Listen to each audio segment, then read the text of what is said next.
I am looking forward to seeing everybody this summer, August and September. We're going to be holding annual meetings in each district. I'm looking forward to seeing everybody. The dates are on the Ontario Sheep Farmers website in our events calendar. And I will be making a presentation about the work of the organization over the last year. And I'll also be highlighting what we heard in our consultation sessions for our 50 by 40 meetings.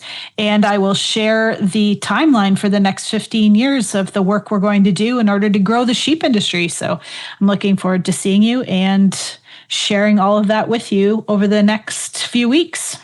Now let's get into today's episode.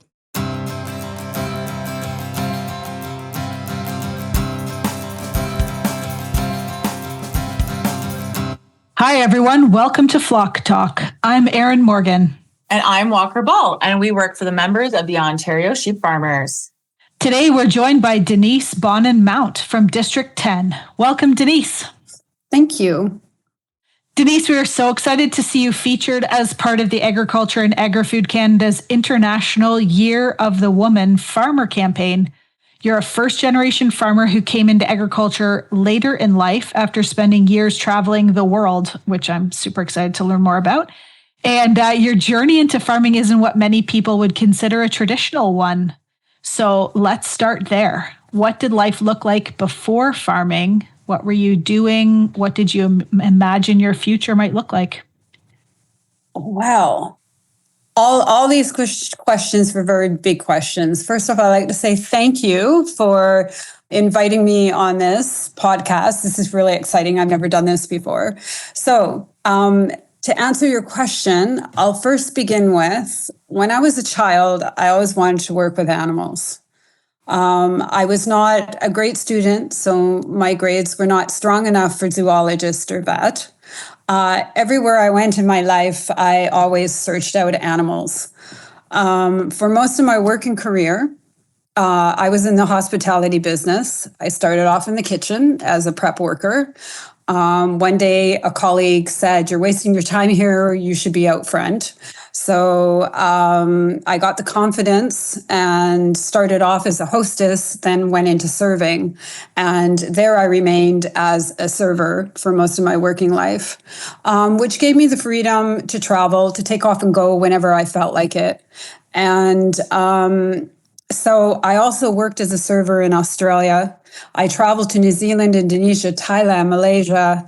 I did not have any time to even think about that I would one day become a farmer. That just never entered my mind. I wanted to travel as long as I could. That sounds amazing. So where else in the world have you been? That comes with other questions. Okay. So mysterious. I love it. So Denise, then how did your journey lead you from traveling the world and waiting and to building a life as a sheep farmer in rural Ontario? So this is where the other traveling question comes from. Right on. Well, basically, I've never been afraid to jump in with both feet. It has to feel right. I've always followed my heart. My heart has never steered me wrong. I love to travel. I still have the bug. But right now, I need to do what I'm doing now. Beloved adventure and change. I need change. I get bored and I don't like to be in a rut. Traveling was different every day. And it was a new adventure, a new learning experience, meeting new people. So it just kept my interest going. When I met my husband tree planting, we decided that we wanted to travel more. So together we traveled Eastern Europe to Turkey in a camper. Wow. England, Scotland, Ireland, Thailand, China, Sri Lanka, and India.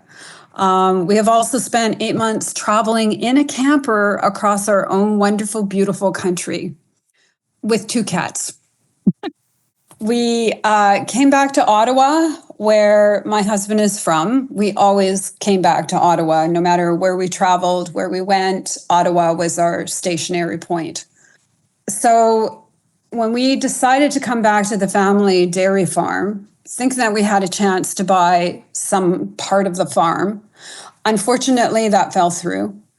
But another opportunity happened. He has a large family, so one of his brothers had a house and a barn on 200 acres of rented land. We knew we wanted to farm. At first, we thought goats. Then another opportunity happened. That same brother-in-law's friend happened to need knee surgery on both his knees, but he had just bought 26 pregnant ewes. We had an empty barn. So that's what we did. The deal was we look after the ewes, and when they lamb out, we look after the lambs during the winter. And when the spring comes along, we get half of the lambs. And that's how we started our flock. Cool. We both have no experience with sheep, but we just fell in love with them. I mean, they're the most incredible creatures. I can't say enough about sheep. So at what point did you realize then that you were going to go from some rented land and a few sheep to this is something you want to build your future around? I think we knew we wanted to farm. When we went to Guelph. We spent 10 years there when my husband was doing his PhD and research. And we wanted to be out of Guelph. We always look for the rural areas. And we came upon an organic farm that had 50 acres and he had Hereford cows. We lived in a log cabin that he built. Wow. And the deal kind of ended up that we got some rent taken off because we would look after his cows while they went to the cottage all summer. And for the winter, they would be in Florida. So it was kind of like we had this own 50-acre farm that we took care of everything. And they went off and traveled, which was great for them. And it also was good for us. And especially for me, because I also had a place that I could do my gardening as well. So it was, yeah. And cows, I love cows. But cows are so big. Sheep are so much easier to, to look after than cows. I hope you have a vlog, Denise. What's that? I hope you have a vlog, a YouTube vlog, because I'll be subscribing. Really? You know what? It's funny you say that. It's like I just kind of look at it as who wants to listen to this? And I'm realizing that more and more people want to hear about farmers because we're anyway, I do get into that, but we're just so far away from it. And it's such anyway. Well, yeah, especially, such a unique introduction to farming on your side. I think a lot of people who are interested in it feel a little bit apprehensive or intimidated because they don't have any experience in it. So when you hear about someone who's done it with a completely different background, it just is a little push to make you think, oh, I could do that too. So consider it a sign that I mentioned it. But, as you had mentioned that you and your husband built the farm together as partners, how has that partnership shaped the operation you've created? And I'm also curious, did your experiences traveling and spending time in rural communities around the world influence the way you've approached farming and your business? Well, the farm would not exist without the dreams and planning from each other. We are both dreamers. We're always thinking of ways to improve. What did we do this year that we could have done better? We're also designers. We love to design. We love to, okay, if we were to build, say, the garden, how will it look and how are we doing it? And of course, that changes too. And speaking of the garden, it's sort of like it is too big. We have an acre that we fenced off. And we had big dreams, but it ended up mostly being me. And an acre by yourself is impossible. So it ended up, of course, that it takes over. Nature just does what it does. And so what we plan to do the following year is we went into permaculture. So we have a section of the garden that is all edible. It's mostly sea buckthorn, which is the only citrus we can grow in this wonderful country of ours. We have 250 trees, but last year was this massive abundance of sea buckthorn. And it's funny, you have to pick it at the right time. And the thing is, if it ripens, it just squishes in your fingers. Like, it's so hard to take off. And plus it's really prickly. So it's like, how do you get these seeds off? And most people, we went on the internet and it's sort of like, well, most people say you just cut 50% of the tree. And so we did that because it's not fun to pick, but man, are they ever good. We also have a lot of raspberry bushes. We also on the property have a lot of blackberry bushes that are kind of taking over underneath the walnut grove that has been growing there for 70 years. And then you would do stupid mistakes like putting tomato plants too close together. And then it's like you get tomato hornworm and they just attack everything. So yes, tomato hornworms, they are a very big green and white worm that has a horn. They do not bite, they do not use the horn, but they can devour a plant in 24 hours. Like, they're incredible eaters. But anyway, we also took on a different way of farming. For instance, we discussed how can we do something differently to keep us on the farm more, because we travel every weekend. We go to events, we go to music festivals, Highland Games, and the Renaissance festivals. And we sell and make our own burgers and sausages from our meat. So that's how we value add.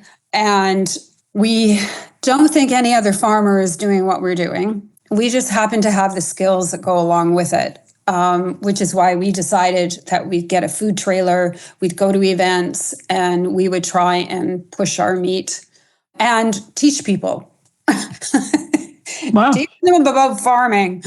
And we love doing both. So it's kind of hard to find the balance sometimes.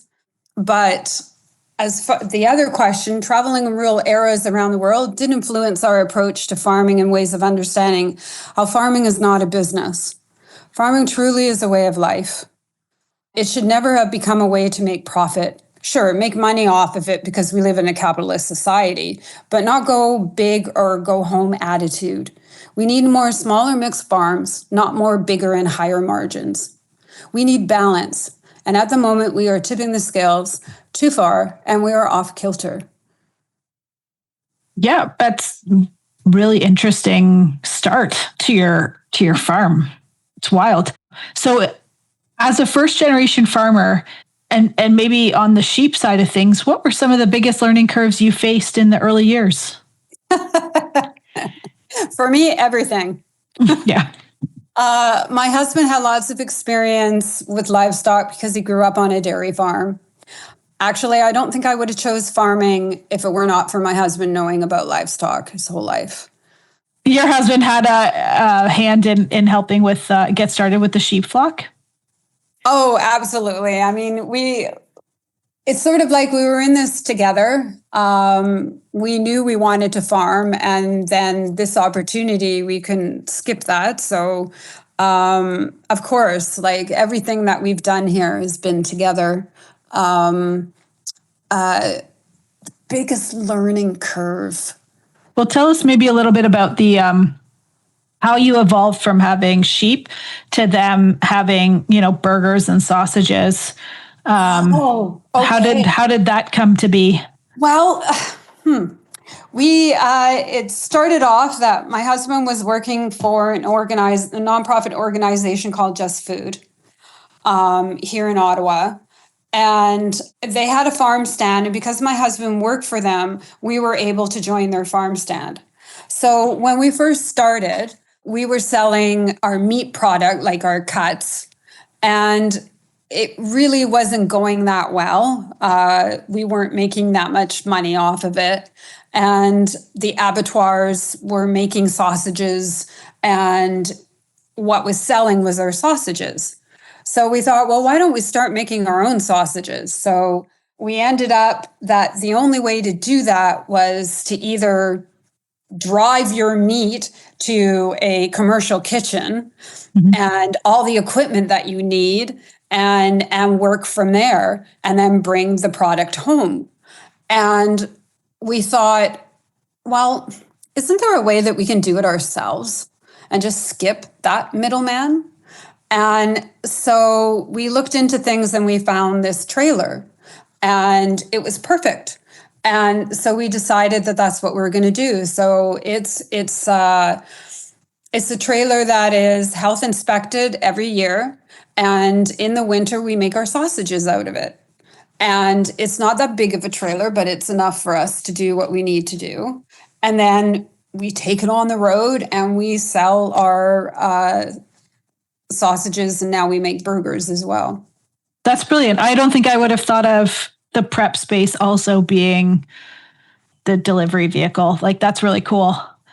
But we also have grills on the outside. Like it's got a fridge and tables and 3 sinks and a hand wash. Wow. So that is our prepping area. But then the grills are cooked on the outside of it. So we don't have to deal with having the grill on top, like the big fan. Yeah. There's a name for it, but I'm going blank. That's okay. We can picture it.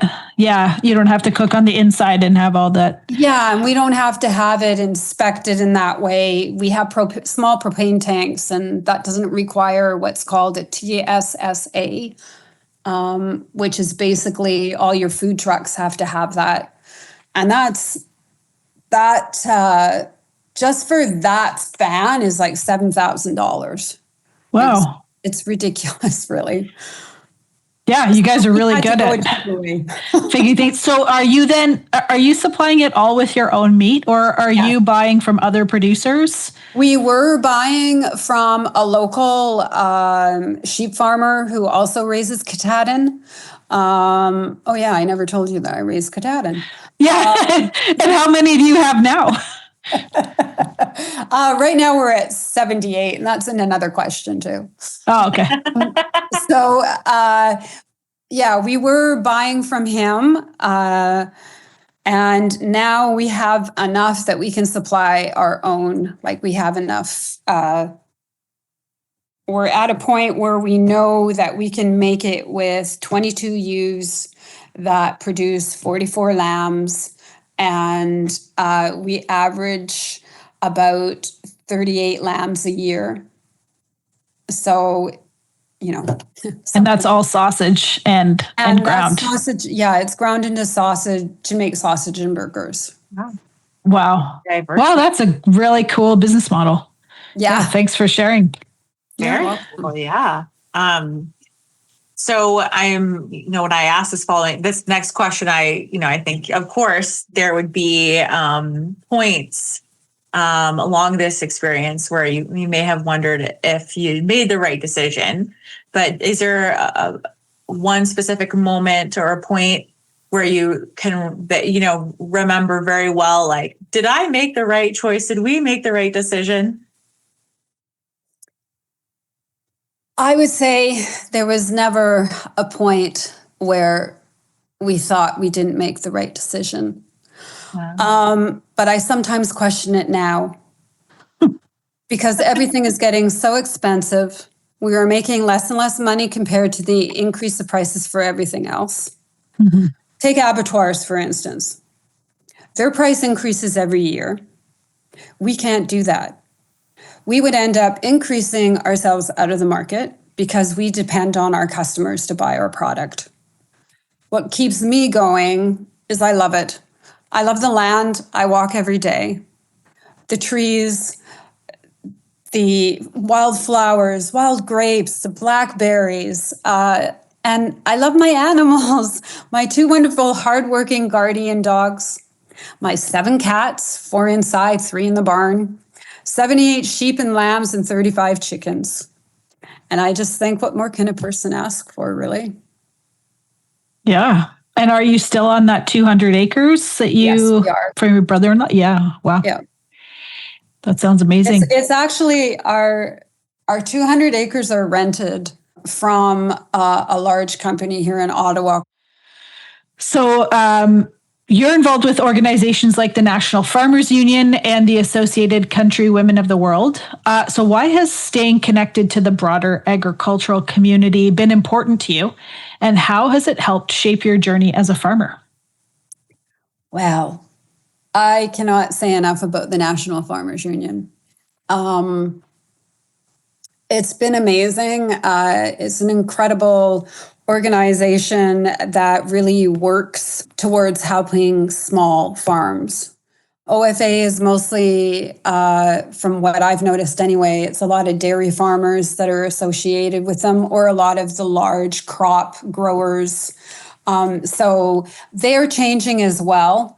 They're trying to grab the smaller farms as well as vegetable growers. So I haven't really looked into OFA very much, but I have noticed that they are trying to change.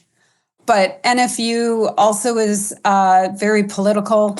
So they're very good at trying to get policies going and changing things that are happening.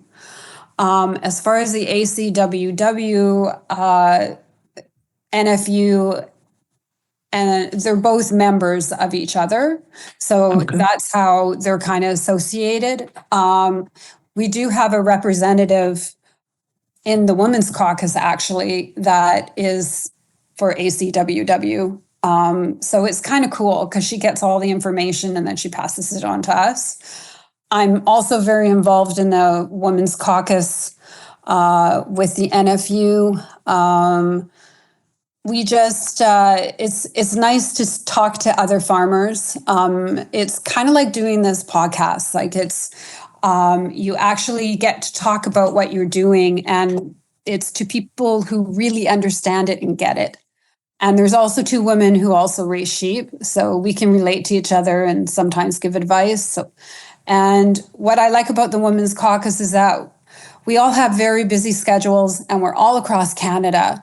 And we just find a little time in our life to get together and talk about what's happening and working on projects, which takes a long time because people are just so busy. So we end up on Zoom, and personally, I like the face-to-face. It's nice to get together in a group, but we can't do that. We're across the country. So we try and get together at convention, but sometimes that doesn't work either. Mhm. Got to have your people. Very important. Oh, yes. Yeah. And on our street, we're the only farmers. Oh, Even though people have property, nobody is farming on their property. oh, interesting. Yeah. Okay. And Yeah. my brother-in-law is just across the way. So we're on one side of Bank Street and he's on the other. And it's just kind of like, I know, in case people don't know, it's in Ottawa and we're in the south end of Ottawa. And anyway, he is our close farmer. Okay. So it's just kind of like, it's great that it's a sibling, because then you can borrow all the equipment and stuff like that and help each other out. Yeah. Oh. Well, Denise, in your Agri-Food Canada spotlight, you said that farming isn't for everyone and that it takes people who enjoy solving problems, embracing change, and working with others. And though I think that producers themselves know that, I don't think that's something that many people outside of agriculture would immediately think about.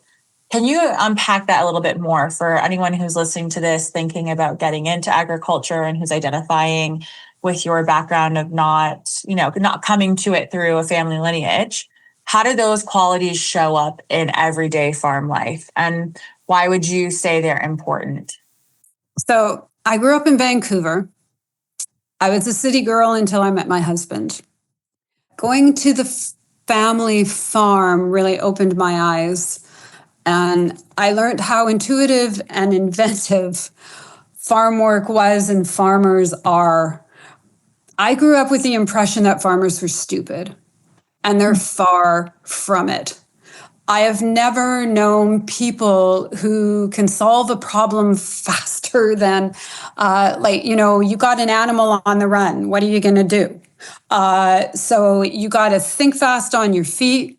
If you're alone, then it's like you really have to think on your feet. So it's like, there's and just finding ways to fix things. For example, I learned that you can fix almost anything with a baler twine. And of course, every day you have your routines.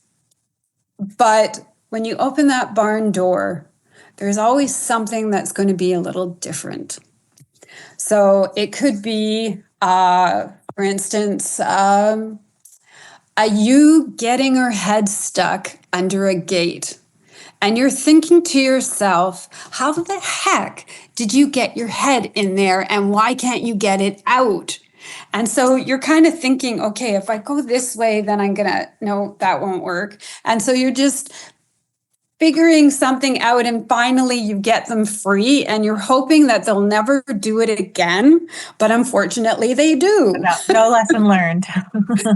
and so it's just kind of like, okay, you just deal with that little thing. And then sometimes the sheep are really calm one day, and then the next day you're thinking, what the heck is going on?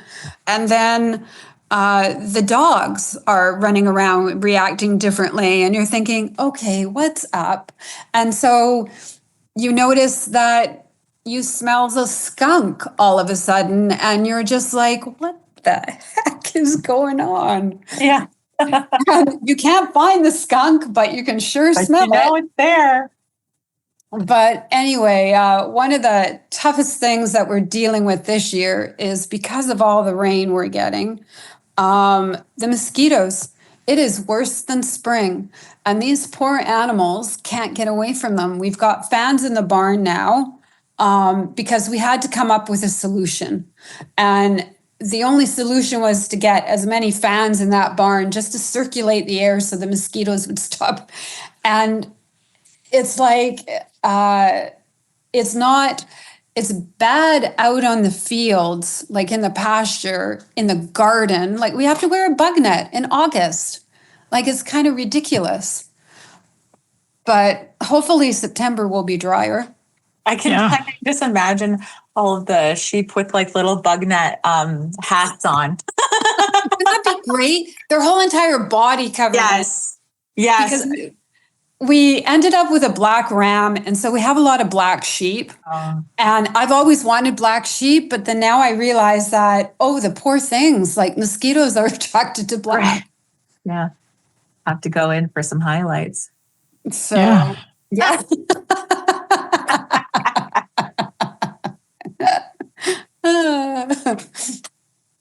Looking back on your journey from traveling the world to building your own sheep farm, what continues to inspire you about agriculture today? Simple, short answer: my animals.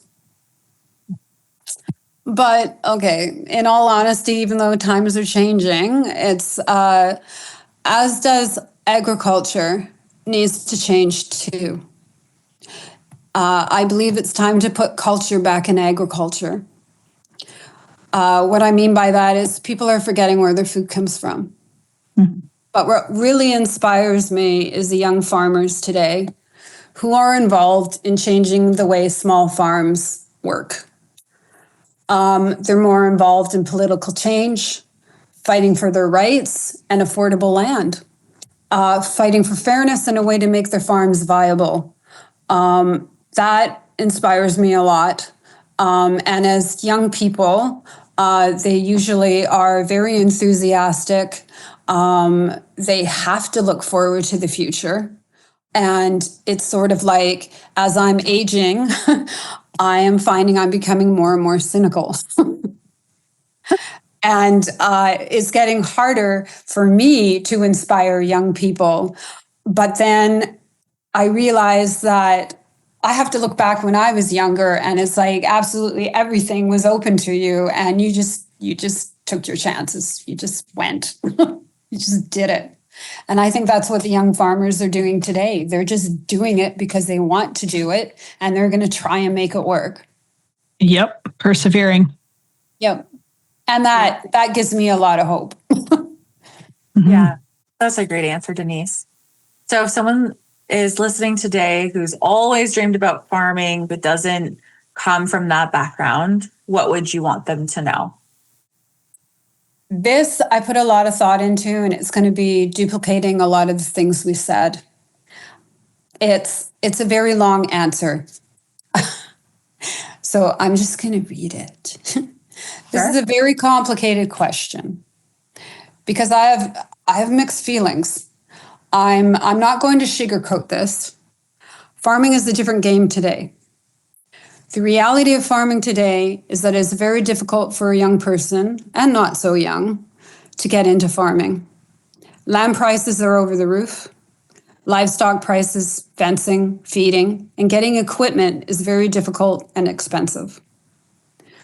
I believe that farming is a lifestyle.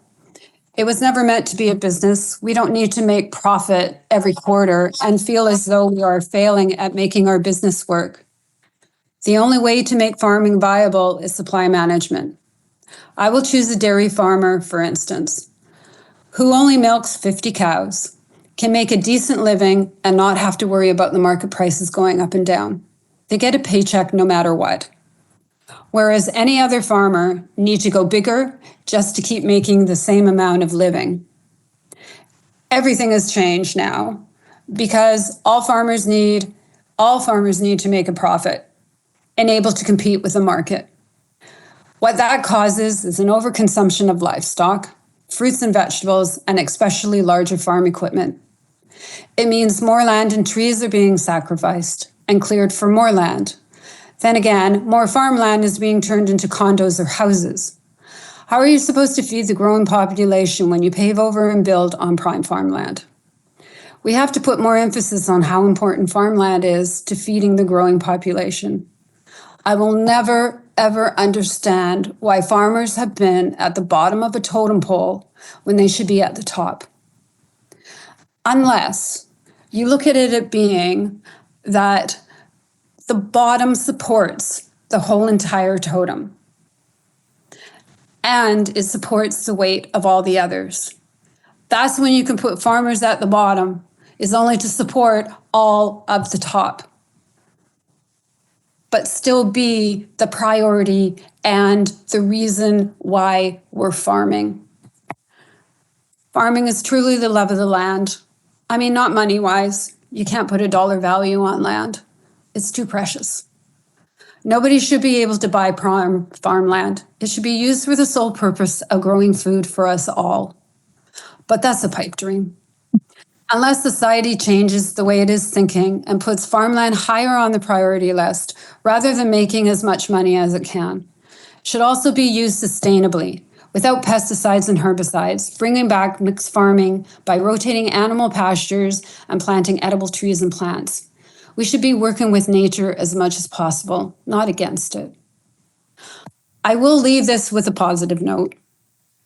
Farming is a beautiful lifestyle. Every morning you wake up to looking out on the land. If you have animals, then you walk amongst them. First you pet them and talk to them, of course.